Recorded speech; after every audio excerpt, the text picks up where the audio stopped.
Just 2 seconds ago, lots of rain started falling outside my window. It feels very refreshing.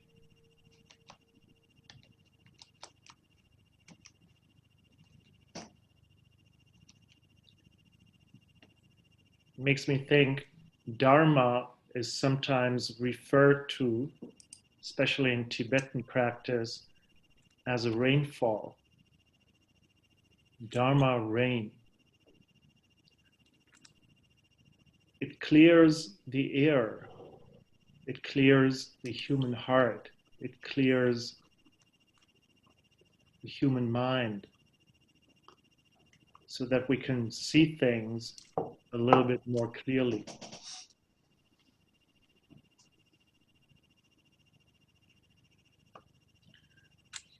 So if you have been around this online Zendo, lately in my own practice, in my own life, I've been looking at a quote by Suzuki Roshi, founder of San Francisco Zen Center, who said, if the limitations of your life no longer hinder you, this is what we call practice. And also last week, I brought up the paramita of wisdom, the practice of wisdom, as a deep Dharma rain that helps us to not be hindered anymore by the restrictions in our life. So I feel to talk about wisdom is very apropos in the current situation where many of us, of course, feel very much hindered by the conditions we are in. Speaking of being hindered, this afternoon, I thought about this evening and I prepared a little talk. I took a few notes. But the second I sat down in Zazen, I felt, oh, these notes are old. Maybe they were true this afternoon. But I started feeling another truth in me. I felt like still talking about wisdom, but maybe trying to find a more immediate expression.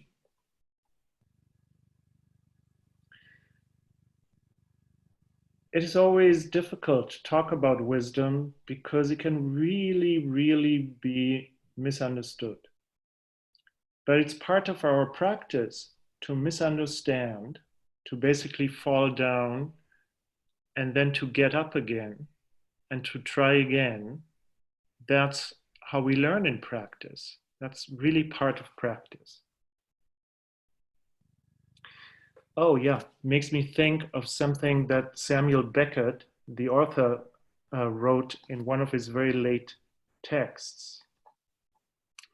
He wrote, fail, fail again, fail better.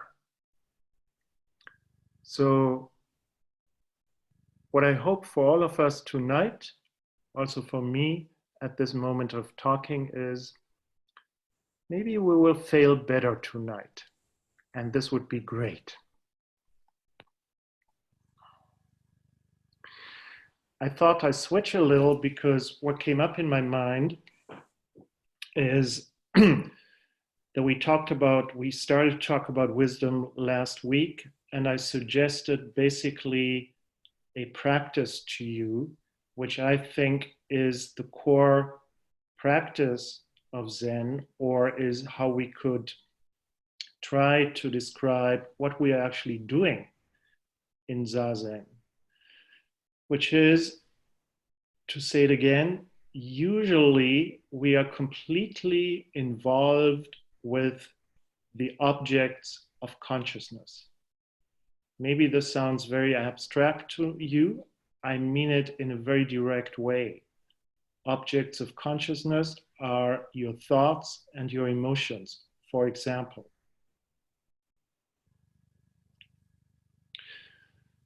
What we miss because of this deep conditioning is actually what is sometimes called the mind ground. Another very simple word for it is pure awareness. So what I suggested to you last week,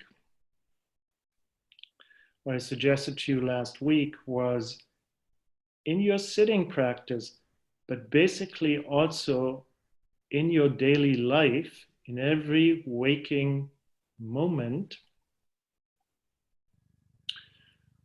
to not be involved with the objects of consciousness, but to rest, to simply rest in pure awareness. This is actually, in so many different words, how the central practice of Zen is described. There was a little hesitation in my voice because I think it's also the central practice of Mahayana Buddhism.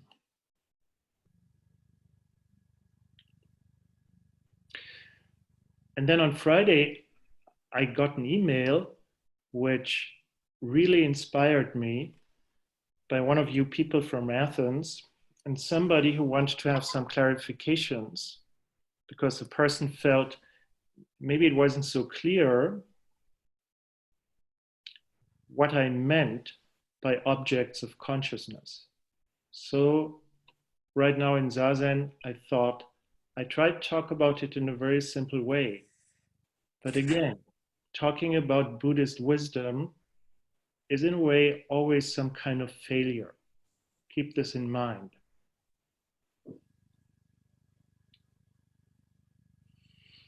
So I would like to propose to you, to put it very simply, whatever you are aware of throughout the day and also in your dreams, as long as you're not in deep sleep, whatever you're aware of is an object of consciousness. So the raindrops falling outside my window are an object of consciousness. Right now, because I'm looking at you, I don't see them, but I hear them. So hearing the raindrops falling is an object of consciousness. A pot on your stove is an object of consciousness. A thought is an object of consciousness. A complex emotion like anger or happiness is an object of consciousness. Also, here it gets tricky. Raise your hand the way I'm doing it. Look at it. It's also an object of consciousness. Do you understand? Without thinking about it, it's an object of consciousness. Everything in the whole wide world that you perceive, that you can think of, is an object of consciousness.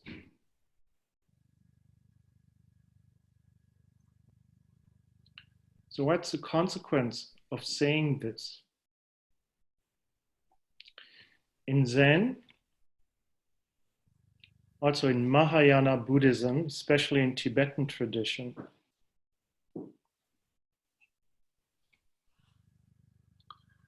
what is being taught is everything is consciousness only. Everything is consciousness only.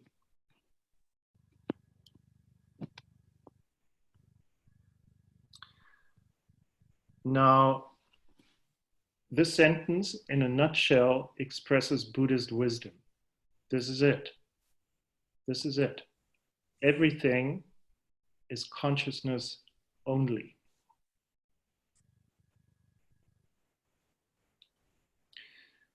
I also think last Thursday I brought up a famous story in Zen, Bodhidharma and one of his students by the name of Huike meeting. And Huike said, please, teacher, pacify my mind, pacify my consciousness. Make me feel better. Give me a meditation practice that helps me to feel happy and content in this life. Give me a meditation practice that helps me to not jump on any train of thought that runs through my mind. And Bodhidharma simply said, oh, show me your mind. Show me your consciousness. And then Huike said, I cannot find it. I cannot find my mind. And Bodhidharma said, I just pacified your mind. As my teacher, Reb Anderson at Zen Center said, we don't know how many years or maybe decades passed between Bodhidharma's question, please show me your mind, and Huike's answer, I can't find my mind. Maybe he practiced 10 years. Maybe he looked for his mind for 10 years before he was convinced he couldn't find it. And the fact that if you want to take up this practice, the fact that you will not be able to find your mind,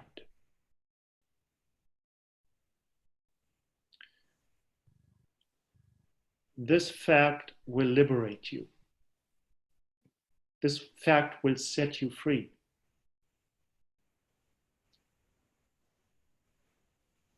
This insight will completely calm your body and mind.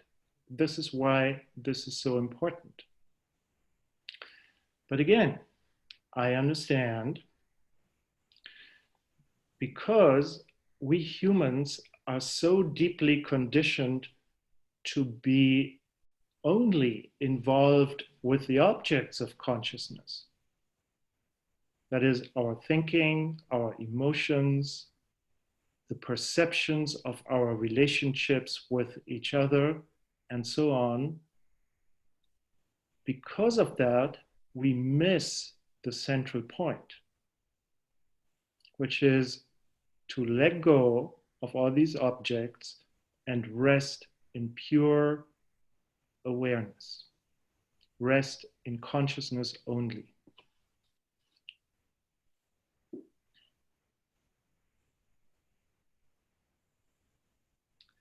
A few more words about this to clarify what is meant in Zen or Buddhism with consciousness only, or a few words to confuse myself and you even more, which is not a problem if we can see this confusion as part of a germinating process.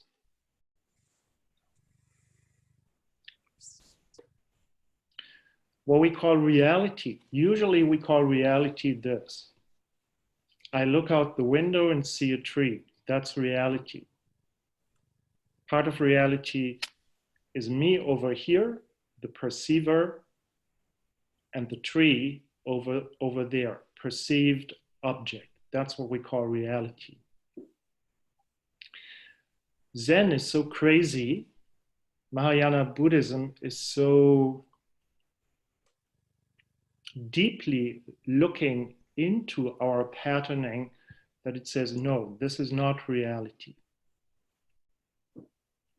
This is how we perceive reality, which is a kind of reality, but it's not reality. Do you understand?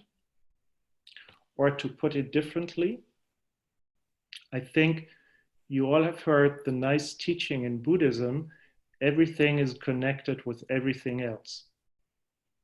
Or some people even say everything is one. Now, I hope I don't disappoint you if I say you will not be able to experience everything is connected with everything else. You will not be able to experience oneness. Because experience simply means there's this split between perceiver and the perceived, the object. And oneness or connectedness is not an object, it's reality. Another word for oneness or connectedness is mind. Mind is a word for reality. So here, I don't know why, human beings come into this world, and whoever, let's say evolution, gave people like you a highly complex consciousness which can perceive the universe. But you can't perceive it directly. All you perceive is your mind. Do you understand? There's no tree outside your eyes. There's also no tree inside. But human consciousness creates a perception of a tree. It's not the real tree. Human perception creates a perception of your lover or your wife or your husband. It's not your real lover or husband or wife or dog. It's a perception. But the funny thing is, if we wake up to this, we realize connectedness and oneness, and we also realize deep compassion, because suddenly we understand where most human suffering is coming from. So, a little warning. It's good to think about this. I said it last week. Part of Buddhist training is to listen, to hear the teachings, and to reflect about the teachings. But we will not be able to understand wisdom. We will not be able to understand connectedness or oneness, or we will not be able to understand what's meant by a mind that cannot be grasped. Once again, because understanding requires a split between you and what you supposedly understand. And this is not what oneness or connectedness or the mind that cannot be grasped is, but can be realized. I said last week, I want to say it again, because for most practitioners, this is a really tricky point. As this is a talk about Zen practice, in Zen, it is done like this. You sit and you practice just sitting. You let go of all involvements of consciousness. Already this can be misunderstood. So as long as you're alive, also when you sit Zazen, what appears is perceptions. Like during Zazen, we heard beautiful bird songs, I think here from Berlin. So perceptions appear, thoughts appear, emotions appear, bodily sensations appear. But don't get involved.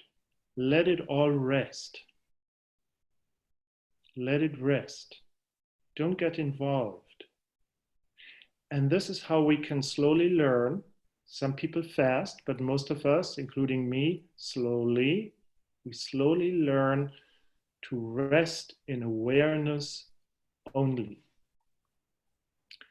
And then what you will see directly within your dualistic consciousness is that everything is consciousness only. Everything is perception only. Everything is an object of consciousness, including the person you imagine over here, who is the perceiver of these objects.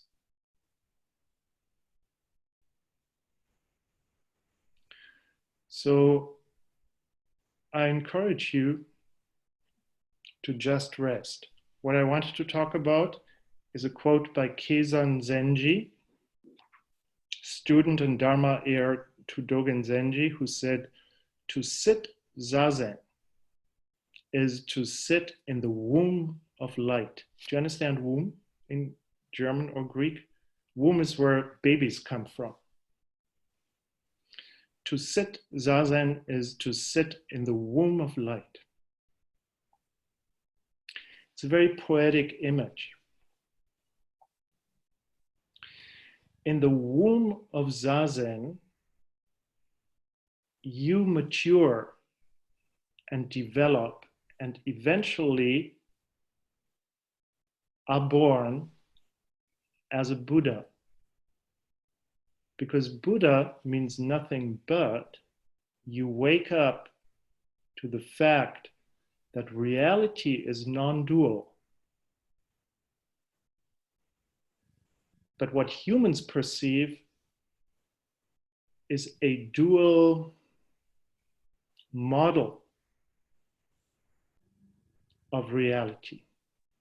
We can wake up to this. This is what Buddhas wake up to, and it liberates you, and you will be beneficial in this world. So I think that's kind of what I wanted to say. At least it's what I said. So thank you very much for listening.